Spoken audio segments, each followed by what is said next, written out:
আজকে আমি তোমাদের শোনাবো এক ছোট্ট কিন্তু দারুণ শিক্ষামূলক গল্প।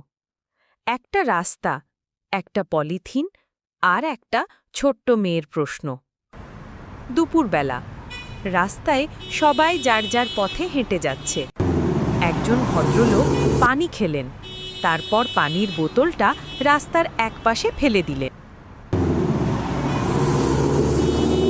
উনি তো অনেক বড় মানুষ, তবু বোতলটা রাস্তায় ফেললেন। আদিবা একটু চিন্তা করল, তারপর নিজেই গিয়ে বোতলটা তুলল। পকেট থেকে একটা পলিথিন ব্যাগ বের করে তাতে রাখল।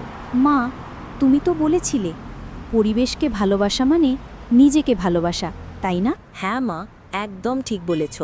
তুমি আজ সেটা করে দেখিয়েছ। আদিবার কাজটা ছোট মনে হলেও এই ছোট দায়িত্বটাই যদি সবাই নেয়, তবে আমাদের শহর হবে পরিষ্কার পরিচ্ছন্ন। রাস্তায় ময়লা না ফেলে ডাস্টবিনে ফেলো। তোমার ছোট একটা কাজ শহরটাকে অনেক সুন্দর করে তুলতে পারে। এই ছিল আজকের গল্প। তোমরা কি কখনো এমন কাজ করেছো? কমেন্টে জানাও। আর গল্প ভালো লাগলে সাবস্ক্রাইব করতে ভুলো না।